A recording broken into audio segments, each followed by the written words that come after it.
કેમ છે નિકોલ? મજામાં હોય એવું બધા દેખાય છે એમ, કારણ કે બધા જ સવાર વહેલા કાલે જ હોળી રમ્યા છીએ બધા, અને છતાંય સવાર વહેલા આટલી મોટી સંખ્યામાં આવ્યા છો. આજના આપણા કાર્યક્રમમાં આપણી સૌની વચ્ચે ઉપસ્થિત આપણા અમદાવાદના પ્રથમ નાગરિક મેયર શ્રી માન્ય પ્રતિમાબેન, આપણા લોકલાડેલા સાંસદ હસમુખભાઈ,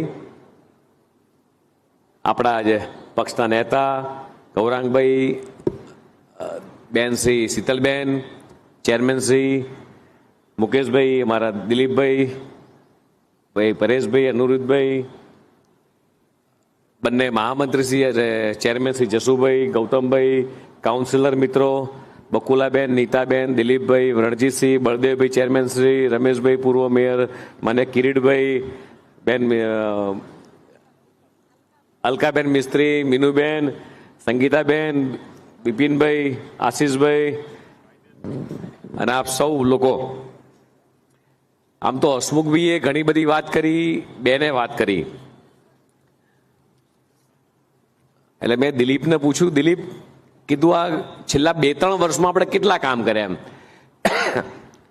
12 વર્ષમાં તો કેટલા કામ કર્યા, 15 વર્ષમાં તમને બધાને ખબર છે. એટલે હું દિલીપને કહેતો, દિલીપ ખાલી મોટા મોટા કામ તો લખ.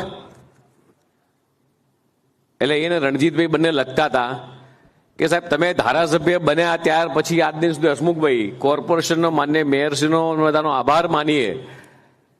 નિકોલ વિધાનસભામાં મારા ધારાસભ્ય બન્યા બાદ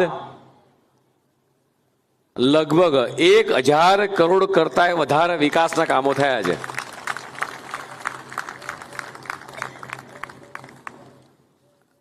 અને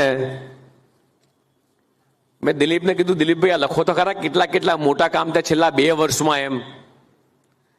મને કે સાહેબ વિશ્વકર્મા બ્રિજ ખુલ્લો મૂક્યો, આપણે લક્ષ્મણ બ્રિજ ખુલ્લો મૂક્યો, ગોમતીપુર વાળો, સબરી વાટિકા ખુલ્લી મૂકી, લવકુશ તળાવ તમે ખુલ્લું મૂક્યું, શ્રીરામ પાર્ટી પ્લોટ, રામ રાજ્ય બ્રિજ, અયોધ્યા વન, બ્રહ્મ ઋષિ વાલ્મીકી પુસ્તકાલય, એક પુસ્તકાલય બીજી લાઇબ્રેરી એક ઓઢોમાં બનાવી, હવે વિરાટનગરની અંદર બીજી લાઇબ્રેરી જ્યાં દીકરીઓ માટે અને ભાઈઓ માટે બંને અલગ અલગ ફ્લોર, એનું પણ આમાં લોકાર્પણ છે. લગભગ લાઇબ્રેરીમાં અત્યારે નાનું પીએસએ સેન્ટર ચાલતું હતું, વોર્ડ ઓફિસ ચાલતી હતી, એ વોર્ડ ઓફિસ આખી નવી સોનેની ચાલ લઈ જઈએ છીએ. એટલે વિરાટનગર કૃષ્ણા પાર્ટી પ્લોટની સામે આખી અદ્યતન ઈ લાઇબ્રેરીનું કામ પણ આની અંદર આવી ગયું. મિત્રો આજે જે આ 30 બેડની, અને અર્બન સેન્ટર નહીં કહું પણ કદાચ કોઈક સેન્ટર હોય, કારણ કે હવે જે રીતે અમદાવાદનો વિકાસ થઈ રહ્યો છે, જે રીતે દેશના યશસ્વી પ્રધાનમંત્રી માનનીય મોદી સાહેબ જે રીતે સમગ્ર દેશનો વિકાસ કરી રહ્યા છે, હું હસમુખી વાત કરતા હતા અત્યારે કે આખા દેશમાં વિકાસની રાજનીતિની ભેટ જો કોઈ આપણને આપી હોય તો દેશના યશસ્વી પ્રધાનમંત્રી માનનીય મોદી સાહેબે આપી છે. મોદી સાહેબે જે કોંગ્રેસના રાજમાં જે વાત ચાલતી હતી, કોંગ્રેસ વાળા જયારે ઇલેક્શન લડવા માટે જાય ત્યારે એવું કે અગલે इस बार आप हमको चुनाव जिताओगे, अगली बार हम आएंगे और यहां बहुत बड़ी हॉस्पिटल का प्लानिंग करेंगे, यहां रोड का प्लानिंग करेंगे. એ 5 વર્ષ પતી જાય અને ફરીથી ઇલેક્શન આવે ને ફરીથી પ્રચારમાં જાય ધીરેન્દ્રસિંહ, એટલે એ વખતે પાછા કે જો हमने वादा किया था हॉस्पिटल का, रोड का और स्कूल का, वो वादा हम जरूर निभाएंगे. हमने इस बार हमारे मैनिफेस्टो के अंदर એટલે ચૂંટણી ઢંઢેરામાં લઈ લીધું છે. બીજા 5 વર્ષ પતી જાય એટલે ફરી ઇલેક્શન આવે એટલે એ લોકો ફરી કે जो हमने चुनाव के मैनिफेस्टो में लिया था वो वादा पूरा करने जा रहे हैं, उसके लिए हमने बजट की राशि तय कर ली है. બીજા 5 વર્ષ જતા રહે એટલે ફરીથી ચૂંટણી આવે जो बजट की राशि हमने तय की थी उसी को आगे बढ़ते हुए हम लोग इस बार इसका टेंडर लाएंगे। એટલે બીજા 5 વર્ષ એટલે 20 વર્ષ નીકળી ગયા, એટલે બીજા 5 વર્ષ આવે એટલે ફરી ચૂંટણી આવે, એટલે ફરીથી કે जो हम वादा करते हैं वो निभाते हैं, जो टेंडर लाने का सोचा था हमने वो टेंडर ला दिया है और अगले साल वो टेंडर की प्रक्रिया शुरू हो गई। आम करता करता करता मित्रों ये 75 वर्ष आजादीना क्या पूरा थया खबर ना पड़ी। आ होस्पिटल में ज्यां तमे उभा छो आनु खातमुहूर्त आपणे कर्युं छे, आनु लोकार्पण पण मित्रों आपणे कर्युं छे। भाविनभाई કેટલા સમયમાં પૂરું કર્યું? ભાવિનભાઈ આપણા છે એમને મેં પૂછ્યું કેટલા સમયમાં પૂરું કર્યું? માત્ર 15 મહિનાની અંદર 30 બેડની હોસ્પિટલ, 11 જેટલા ડોક્ટરો, સુપર સ્પેશિયાલિસ્ટ ડોક્ટરો, ઓર્થોપેડિક થી માંડી ગાયનેક થી માંડીને તમામ પ્રકારની બહાર આખું દવાનું લિસ્ટ માર્યું છે। મેં પૂછ્યું ભાવિનભાઈને, મને કે સાહેબ આટલી પ્રકારની તમામે તમામ દવાઓ અહીંયા નિઃશુલ્ક મળવાની છે। 43 જાતના રિપોર્ટ, એ તમામે તમામ રિપોર્ટ નિઃશુલ્ક થવાના છે। Sonography free, x ray free, operation करवानी जरूर पड़े तो ऑपरेशन मफत। आ बधी ज सुविधा देशना यशस्वी प्रधानमंत्री माननीय मोदी साहेब, गुजरातना मुख्यमंत्री माननीय भूपेन्द्रभाई पटेल ना वडपण चालती गुजरात सरकार ए मात्र अमदावाद में निकोल में नहीं पण आखा राज्यनी अंदर आ प्रकारनी प्रजालक्षी सुविधाओं मळी रहे ए प्रकारना कामो मित्रों करी रह्या छे। तमे कदाच आजूबाजू में मोटी मोंघी होस्पिटल में जाओ पर तमने लगे कि मारे ब्लड टेस्ट करावा है, ब्लड टेस्ट खूब मोंघा है। मैं हमणां पूछ्યું भाविनभाई ने कि आखी बॉडी प्रोफाइल मारे करावी होय, आखी बॉडी चेकअप करावવું છે तो કેટલા રૂપિયા થાય? એટલે કે બહાર પ્રાઇવેટ હોસ્પિટલ में जाओ तो 15-20 હજાર રૂપિયા લે। અહીંયા તમે आओ, તમારો દાખલો કઢાવો, તમે તમારું બોડી પ્રોફાઇલ કરાવવાની માંગણી કરો, તમારો આખો બોડી પ્રોફાઇલ થઈ જાય, તમારે 15,000 ભરવાની જરૂર નથી। બધા જ અદ્યતન હોસ્પિટલ, અદ્યતન લેબોરેટરી એ આપણા નિકોલ વિધાનસભાની અંદર વિરાટનગરમાં મિત્રો બની છે। કોઈ દીકરી પ્રેગ્નેન્ટ થઈ, એ બેન પ્રેગ્નેન્ટ થઈ અહીંયા આવે, સોનોગ્રાફી કરાવે, એની ડિલિવરી થાય ત્યાં સુધીની તમામે તમામ ચિંતા એ સરકાર કરી રહી છે, માન્ય ભૂપેન્દ્રભાઈ સરકાર કરી રહી છે। अंदर गर्भ में रहेला बाळकनु स्वास्थ्य केवुं छे, दीकरो जन्मशे तर केवो कोई खोड खापण वाळो जन्मशे के केम, ए तमाम प्रकारनी सुविधा अद्यतन मशीनोथी आपणी सरकार मित्रों करी रही छे। कोई पण दवा जे रीते पंडित दीनदयाल औषधि जन केन्द्रों जे चाले छे आखा देशभरनी अंदर के तमे जाओ ए मेडिकल स्टोर में जाओ के प्राइवेट मेडिकल स्टोर में जाओ, प्राइवेट मेडिकल स्टोर में जे दवा 100 રૂપિયાની મળતી હોય એ જ દવા એ પ્રધાનમંત્રી પંડિત દીનદયાલ જન ઔષધિ કેન્દ્રની અંદર માત્ર 20 રૂપિયામાં મળે છે। મેં પૂછ્યું કે અહીંયા આગળ તમે દવા લેવાના કોઈ ચાર્જ લેવાના છો? તો કે ના સાહેબ, અહીંયા જે પણ દવા આપીશું, જે પણ ટ્રીટમેન્ટ આપીશું, એક પણ રૂપિયો લેવાના નથી અમે। સાથે સાથે મેયરશ્રીએ કીધું આ બાજુમાં એક પ્લોટ પડ્યો છે, એટલે હસમુખભાઈએ કીધું કે આ કેટલો બધો આ માટીના ઢગલાને બધું પડ્યું છે, તો એટલે મેયરશ્રીએ કીધું કે સાહેબ તમારી ઘણી જૂની માંગણી હતી, જ્યારે માન્ય વડાપ્રધાન શ્રી નરેન્દ્રભાઈ મોદી સાહેબ એ ગુજરાતના મુખ્યમંત્રી હતા ત્યારે આ આખો જે પ્લોટ આપણી પાછળ ખુલ્લો છે એને હોસ્પિટલ માટે રિઝર્વેશનમાં મૂકેલો હતો, અને આ વખતે એ મેયરશ્રીએ બજેટની અંદર आ प्लॉट ने लीधो छे। लगभग 700 करोड़ रूपियाना खर्चे खूब मोटी अद्यतन होस्पिटल बनवा जई रही है। आ वखते कॉर्पोरेशने ए 50 करोड़ रूपिया ए बजेट में फाळव्या छे। मित्रों तमे परिकल्पना करो कि तमे आपणने एवुं होय कि आपणे सिटी में जईए, शहर में जईए, मोटा डॉक्टरो पासे जईए અને ત્યાં ટ્રીટમેન્ટ સારી થાય એવું નથી મિત્રો. આપણા પૂર્વ પટ્ટામાં સરકાર દ્વારા, કોર્પોરેશન દ્વારા એ સારામાં સારી ટ્રીટમેન્ટ મળી રહે એ પ્રમાણેની અદ્યતન સુવિધાવાળી હોસ્પિટલો. હવે પ્રાઇવેટ ડોક્ટરો પણ, જે પ્રાઇવેટ પ્રેક્ટિસ કરતા ડોક્ટરો પણ સરકારી હોસ્પિટલોમાં સેવા આપવા માટે આવી રહ્યા છે મિત્રો. હમણાં હું પૂછતો હતો કે ભાઈ કેટલા કેટલા વિકાસના કામો કરવાના છે. જે પૂર્વ ઝોનની ઓફિસ જે વિરાટનગર 4 રસ્તા ઉપર છે, હાઈવે ઉપર, એટલે આમ છેડે પડી જતી હતી, એ આખી પૂર્વ ઝોનની ઓફિસ આખા પૂર્વ પટ્ટાના મધ્યમાં, એટલે અહીંયા જ આપણે મહાદેવના મંદિરની સામે આખી પૂર્વ ઝોનની ઓફિસ બનવા જઈ રહી છે મિત્રો. સાથે સાથે વિરાટનગર વોર્ડની ઝોનલ ઓફિસ પણ એક બનવા જઈ રહી છે. સાથે સાથે અત્યારે મને કામ ગણાવતા હતા મુકેશભાઈ, શિરોમણી ટેનામેન્ટ, સદગુરુ, ગોકુલ, રાજરત્ન, અષ્ટવિનાયક, નારાયણ રેસિડેન્સી, મહાલક્ષ્મી, સતાદા, લક્ષ્મીનગર, દ્વારકેશ, પછી મુક્તિધામ, બાપા સીતારામ અને તેજેન્દ્ર પ્રસાદ, આ બધી જ જગ્યાએ 80-20-10માં જે રોડ કરવાના છે એ રોડના ખાતમુહૂર્ત પણ મિત્રો આપણે આજે કર્યા છે. એટલે અત્યાર સુધીમાં છેલ્લા 12 વર્ષ પહેલા 2012માં તમે જ્યારે મને નિકોલ વિધાનસભાના પહેલી વખતે ધારાસભ્ય તરીકે ચૂંટાઈને મને મોકલ્યો વિધાનસભાની અંદર, ત્યાંથી લઈને જે જર્ની તમે મારી જોઈ છે, આ કાઉન્સિલર મિત્રો અહીંયા પણ બેઠા છે અને નીચે પણ ઘણા બધા કાઉન્સિલર મિત્રો બેઠા છે. હું તમને બધાને, મારા નગરસેવકોને, મારી પ્રજાને એવું ચોક્કસ કહીશ, આગામી દિવસોમાં તાલુકા પંચાયત, જિલ્લા પંચાયત, કોર્પોરેશનના ઇલેક્શન આવશે. દર વર્ષે તો તમારી વચ્ચે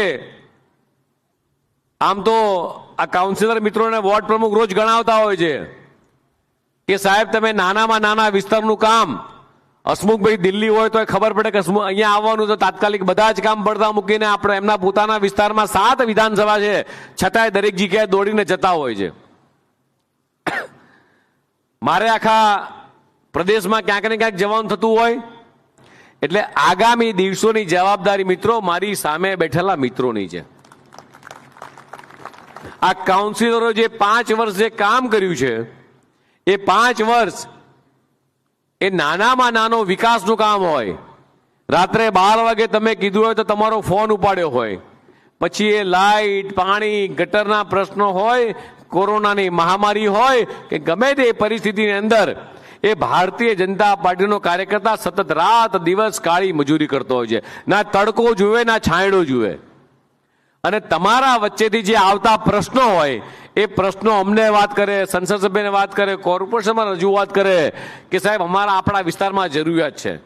આ હોસ્પિટલની જ્યારે સ્થાપના કરવાની હતી, બજેટમાં લાવવાનું હતું, આ જ વિસ્તારના કાઉન્સિલરો આવ્યા કે સાહેબ આપણા વિસ્તારમાં એક નાની જો 30 બેડની હોસ્પિટલ જો બની જાય તો નાના નાના પરિવારના લોકો, યાર જે મધ્યમ વર્ગ આપણો આખા વિસ્તારમાં રહે છે, એ પ્રાઇવેટ હોસ્પિટલમાં જાય અને આ ખર્ચ વધારે કરવો પડે અને કદાચ આનાથી વધારે ટ્રીટમેન્ટની જરૂર પડે તો સરકારી હોસ્પિટલમાં એટલે એસવીપીમાં કે સિવિલમાં એ અહીંથી જ તમને રિફર કરી આપે કે આ ટ્રીટમેન્ટ માટે કદાચ તમારે વધારે મોટું ઓપરેશન કરવું છે તો તમે સિવિલમાં અથવા એસવીપીમાં જતા રહો અને એની ટ્રીટમેન્ટની ચિંતા પણ સરકાર મિત્રો કરી રહી છે. આ તમામ પ્રકારની ચિંતા એ તમારા કાઉન્સિલર મિત્રો હોય, સંસદ સભ્ય હોય કે ધારાસભ્ય તરીકે હું હોઉં, આ બધા જ લોકો મિત્રો કામ કરતા હોઈએ છીએ. હસમુખભાઈ આપણે વાત કરીએ એમ કે પૂર્વ પટ્ટાનું નજરાણું પહેલા નેશનલ હાઈવે આપણો 132 ફૂટનો જે રોડ હતો એ સ્ટેટ હાઈવે હતો. ત્યારબાદ નેશનલ હાઈવે બન્યો, ત્યારબાદ રિંગ રોડ બન્યો, પણ છતાંય આપણા વિસ્તારની અંદર એ પૂર્વ પટ્ટામાં આપણને બધાને મિત્રો આંખના કણાની જેમ આ ખૂટતી હતી એ આપણી આ ખારીકટ કેનાલ હતી. આ ખારીકટ કેનાલ એ તમે ને મેં બધાએ વર્ષોથી જોઈ છે કે જ્યારે ચોમાસું આવે ત્યારે આપણને બધાને મનમાં ફફડાટ થાય કે વરસાદ વધારે પડશે, પાણી આવશે, ગટરો ઉભરાશે, પાણી બેકિંગ મારશે, લોકોના ઘરમાં પાણી આવશે અને કેનાલ તૂટી જશે તો આપણા બધાના ઘરની ઘર વખરી તણાઈ જશે. આ તમારી ને મારી સમસ્યા હતી. આ તકલીફ મેં જોઈ છે મિત્રો. આમાં ઘણા બધા લોકો એવા છે કે આ તકલીફમાં મારી સાથે એ વખતે જ્યારે શાક અને પૂરી પાણી ભરાઈ જાય ત્યારે ફૂડ પેકેટ આપવા વાળા અમારા પ્રભુભાઈ બેઠા છે, ભરતભાઈ બેઠા છે, કેટલાય લોકો બેઠા છે કે ફૂડ પેકેટ બનાવી અને લોકોના ઘરે મેં આપવા જતા હતા. એ પરિસ્થિતિ મેં જોઈ છે અને ત્યારે આંખમાંથી પાણી આવી જાય મિત્રો કે આ પરિસ્થિતિ ત્યારે નાના હતા ત્યારે સમજણ નથી પડતી કે આ પરિસ્થિતિ શેના કારણે થાય છે. જેમ જેમ મોટા ગયા સમજણ થતા ગયા અને જ્યારે જનપ્રતિનિધિ તરીકે ચૂંટાયા ત્યારે સંકલ્પ કર્યો હતો એ દિવસે 2012માં કે ગમે તે જગ્યાએ રજૂઆત કરવી પડે રજૂઆત કરીશું. અમે ને હસમુખભાઈ રોજ અહીંથી ગાંધીનગર ભેગા જઈએ, રોજ ચર્ચા થાય કે પૂર્વ પટ્ટામાં આપણે કરવા જેવું એક કામ છે તો ખારીકટ કેનાલ. તો નરોડા સ્મશાન ગૃહથી એ વિંજોલ એટલે એક્સપ્રેસ હાઈવે સુધીમાં લગભગ 1200 કરોડ રૂપિયાના ખર્ચે આખો આપણે મિત્રો આ ખારીકટ કેનાલ બનાવી છે. અને બીજી લગભગ આગળના દિવસોમાં એક્સપ્રેસ વેથી ઘોડાસર એટલે વટવા સુધી એ બીજી 1000 કરોડ રૂપિયાના ખર્ચે એ 8 તારીખે અમિતભાઈ શાહ સાહેબ અને માન્ય મુખ્યમંત્રીના વરદ હસ્તે આ આખા એ રોડનું લોકાર્પણ થવાનું છે, ત્યાં ખાતમુહૂર્ત થવાનું છે. મિત્રો આ નાની ઘટના નથી. જેના મકાન કેનાલ ઉપરના કિનારે છે એમના દીકરા દીકરીની સગાઈ થતી નથી, કોઈક સગાવાલા ઘરે આવે જોવા માટે ત્યારે જુઓ કે નકરી નરી ગંદકી છે, નકરા મચ્છરો છે, વાંસ મારતી હોય અને દીકરીને જોવા આવ્યો કે દીકરાને જોવા કે મારે અહીંયા વહુ દીકરી દેવી નથી, તમે તો ખારીકટ ગંદકી કેનાલ જોડે રહો છો. અને મકાનના ભાવ મને પોતાને યાદ છે કે જે મકાન અહીંયા 10 લાખમાં મળતું હોય ત્યાં 25,000માં કોઈ મકાન લેવા તૈયાર ના હોય. આજે જે મકાન અહીંયા 25 લાખમાં મળે છે એ જ મકાન ખારીકટ કેનાલનું મકાન એ 1 કરોડ કરતા નીચે નથી મળતું મિત્રો. અને જેમ એક્સપ્રેસ હાઈવે પર જેમ ટ્રાફિક હોય, નેશનલ હાઈવે પર ટ્રાફિક હોય, એના કરતા આપણા બધા જ માટે છે કે આમથી આમ સુવિધા પથ આખો બન્યો હોય એ પ્રમાણેનું કામ એ મિત્રો અમદાવાદ મ્યુનિસિપલ કોર્પોરેશન અને રાજ્ય સરકારે કર્યું છે. એટલે જેટલો આભાર માનીએ એટલો ઓછો છે. એટલે જે રીતે તમે લોકોએ મને અને કાઉન્સિલર મિત્રોને હસમુખભાઈને જે રીતે વોટ આપ્યા અને અમે લોકોએ ઋણ સ્વીકારની અંદર એ તમને ખોબલે ને ખોબલે વિકાસના કામો કરીને આપ્યા છે, એવી રીતે મિત્રો આગામી દિવસોમાં એ પ્રજાએ એ ઋણ સ્વીકારનો કાર્યક્રમ કરવાનો છે. આગામી દિવસોની અંદર મારે કે હસમુખભાઈને તમારી વચ્ચે આવી અને પ્રજા વચ્ચે જો એવું કહેવું પડે કે અમને વોટ આપજો તો આ યોગ્ય લાગશે? આ યોગ્ય લાગે? છેલ્લા 30 વર્ષથી ગુજરાતની જનતા એ દેશના યશસ્વી પ્રધાનમંત્રી માનનીય મોદી સાહેબ કે ગુજરાતના મુખ્યમંત્રી માનનીય ભૂપેન્દ્રભાઈ પટેલ, ગુજરાતની પ્રજા છેલ્લા 30 વર્ષથી વિકાસને વોટ આપી રહી છે. દેશની જનતા છેલ્લા 10 વર્ષથી 140 કરોડ જનતા એ વિકાસને વોટ આપે છે. આગામી દિવસોની અંદર ગુજરાતની 6.5 કરોડ જનતા તાલુકા પંચાયત હોય, જિલ્લા પંચાયત હોય, કોર્પોરેશન હોય, શેને વોટ આપશે? શેને વોટ આપશે? શેને વોટ આપશે લક્ષ્મણભાઈ? વિકાસને, વિકાસને, વિકાસને. વિકાસ એટલે મિત્રો જેટલું વળતર તમે લોકોએ આપ્યું છે એટલું જ વળતર એ ભારતીય જનતા પાર્ટીની સરકારે આ ગુજરાતની 6.5 કરોડ જનતાને આપ્યું છે. આજના આ લોકાર્પણ કાર્યક્રમમાં આપ સૌ લોકો અહીંયા ઉપસ્થિત રહ્યા અને તમારી સુખાકારી માટે ભગવાનને પણ પ્રાર્થના કરીએ કે આ અર્બન હેલ્થ સેન્ટર 30 બેડની હોસ્પિટલ સરકારે બનાવી છે, અહીંયા કોઈને ના આવવું પડે એવી પ્રાર્થના કરીએ. પણ વિશેષ આભાર માનીએ મોદી સાહેબનો કે એમણે દરેક પરિવારને વર્ષે 5 લાખ રૂપિયા અને માન્ય ભૂપેન્દ્રભાઈ બીજા 5 લાખ એટલે 10 લાખ રૂપિયા આપી દરેક પરિવારને. આમાંથી એક વ્યક્તિ એવો નહીં હોય હસમુખભાઈ કે જે વ્યક્તિને કોઈ પણ પ્રકારનો સરકારી લાભ ના મળ્યો હોય, કોઈ પણ પ્રકારનો. 450 કરતા વધારે યોજનાઓ છે. તો મિત્રો માન્ય આજના પ્રસંગે માન્ય મોદી સાહેબનો આભાર માનીએ, માન્ય મુખ્યમંત્રી ભૂપેન્દ્રભાઈ પટેલનો આભાર માનીએ અને સવિશેષ આપણે કોર્પોરેશનનો આભાર માનીએ. અસ્તુ ભારત માતા કે જય, વંદે માતરમ. વિકાસની સતત પ્રતિબદ્ધતા અને આપના માર્ગદર્શન માટે ખૂબ ખૂબ આભાર. બેન એક મિનિટ, આ જેટલા ચોપડા અહીંયા અમારું સ્વાગત કર્યું છે, તમને બધાને જાણીને આનંદ થશે કે પ્રમુખ બન્યો ત્યારે મેં જાહેરાત કરી હતી કે મારું સ્વાગત એ બુકેથી નહીં પણ બુકથી કરો. આખા રાજ્યમાં જ્યાં જ્યાં ગયો જે ફૂલસ્કેપ ચોપડા આવે એ 10.5 લાખ જેટલા આવ્યા. એ જ જિલ્લામાં રાખ્યા છે. ત્યાંના જે કોર્પોરેશનના બાળકોને ચોપડા આપી દેવાના. અને આ તમામે તમામ પુસ્તકો આજે હું મેયરશ્રીને કહું છું કે નજીકની આપણી લાઇબ્રેરીમાં આ તમામે તમામ પુસ્તકો લાઇબ્રેરીમાં મિત્રો આપણા બાળકો માટે પહોંચતા કરવામાં આવશે.